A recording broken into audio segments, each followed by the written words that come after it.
बच्चों आज हम आपको बताएंगे पेड़ की पत्ती के बारे में। किसके बारे में? पेड़ की पत्ती के बारे में। और खास तौर से ये जो चित्र बनाया है पेड़ की पत्ती की बाह्य संरचना बताने के लिए। ठीक।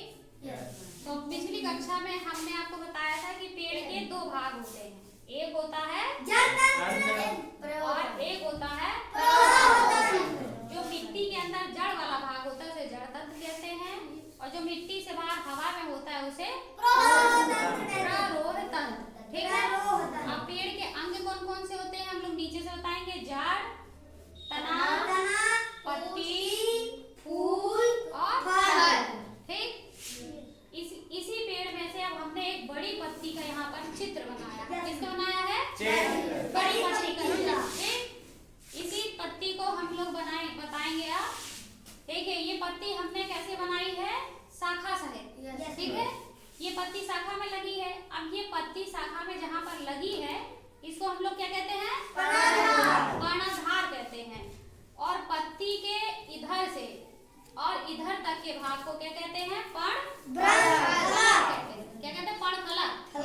अब जो पर्णफलक और पर्णधार जिस भाग से जुड़ा हुआ रहता है उसे हम लोग कहते हैं पर्णग्रंथ। ठीक। अब इसी पत्ती को और अच्छे से बताने के लिए हमने देखिए पत्ती ली है। किसकी ली है? पीपल के पेड़ की पत्ती ली है और ऐसे ही सेम जैसे बनाई वैसे ही है। ये देखिए ये शाखा है और ये पत्ती जहाँ इधर पे जुड़ी हुई है इधर पर ये क्या हो गया? पर्णधार। और इधर से लेके इतना पर्णफलक। अब ये पर्णफलक और पर्णधार जिस भाग से जुड़ा है इसको पर्णग्रंथ कहेंगे। ठीक। अब ये जो पत्ती है ऊपर की तरफ कैसी होती है? चिकनी होती है और गहरे हरे रंग की होती है।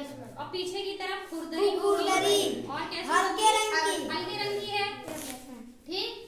तो हल्के रंग की है। ये जो चिकनी परत होती है हरी, ये क्यों होती है? इसलिए होती है पर्ण हरे में पाए जाते हैं इसलिए तो हरी होती है। और चिकनी इसलिए होती है कि हमारे सूरज से जो सौर ऊर्जा लेते हैं उसके साथ कुछ हानिकारक किरणें भी आती हैं, तो वो हानिकारक किरणें इस चिकनी सतह से परावर्तित हो जाती है। क्या हो जाती है? परावर्तित। और जो पीछे की खुरदरी परत है देखेंगे इसमें बीचों बीच से सिरा गई है। देखिए इसमें बनाई है बीच से सिरा गई है। फिर इसी में से छोटी छोटी सिराएं निकली हैं और पूरे पत्ती में से सिराएं फैल के सिरा जाल बनाती है। ठीक। और पत्ती में आप लोगों को पता है प्रकाश संश्लेषण द्वारा पत्ती में भोजन बनता है।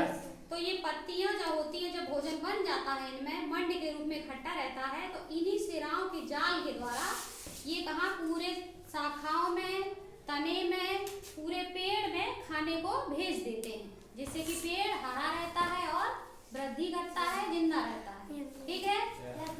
और ये पत्तियां जो होती है इसमें 3 क्रियाएं होती हैं। बाष्पोत्सर्जन की क्रिया होती है।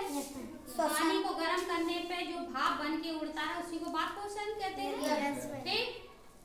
और दूसरी इसमें क्या होती है? श्वसन क्रिया होती है। पत्तियों में जो छोटे छोटे छिद्र पाए जाते हैं उसी में श्वसन क्रिया होती है। और वही छिद्र जो पाए जाते हैं रंध्र कहते हैं, उसी में प्रकाश संश्लेषण की क्रिया होती है। किसकी क्रिया होती है? ठीक। पिछली कक्षा हमने आप लोगों को बताया थी कि मनुष्य के श्वसन तंत्र में वायु कूपिकाओं में CO2 और O2 का, ऑक्सीजन का, कार्बन डाइऑक्साइड का आदान प्रदान होता है, एक्सचेंज होता है। और हमने आप लोगों को ये भी बताया था कि पेड़ की पत्ती के जो छिद्र रंध्र होते हैं उनमें भी प्रकाश संश्लेषण क्रिया में CO2 O2 यानी प्रकाश संश्लेषण का आदान प्रदान होता है। क्योंकि पत्तियां सूर्य के प्रकाश की उपस्थिति में पर्णहरित और पानी जो कि जड़ों से लेते हैं, ठीक, और वायुमंडल से जो CO2 कार्बन डाइऑक्साइड उसको लेकर प्रकाश से क्रिया करते हैं और उस क्रिया में ग्लूकोज और ऑक्सीजन बनाते हैं। वही ग्लूकोज क्या करते हैं? मंड के रूप में पत्तियां इकट्ठा रखती हैं और इन्हीं सिराओं जाल द्वारा पूरे पेड़ में भेजती हैं। ठीक। और ऑक्सीजन जो बनाती हैं उसको वायुमंडल में भेज देती है। वही ऑक्सीजन कौन ले लेते हैं? जीव जंतु। जीव जंतु सांस लेते हैं तो O2 लेते हैं और CO2 निकालते हैं। ठीक। तो हमने आपको ये चित्र के माध्यम से पत्ती की बाह्य संरचना को बताया। ठीक। इसके साथ साथ पिछली कक्षा को भी हमने एक्सप्लेन कर दिया है। ठीक। सब बच्चे ऐसे पत्ती लेंगे और उसी में से देख के देखेंगे कि जो हमने बताया है वैसा है इसमें कि नहीं।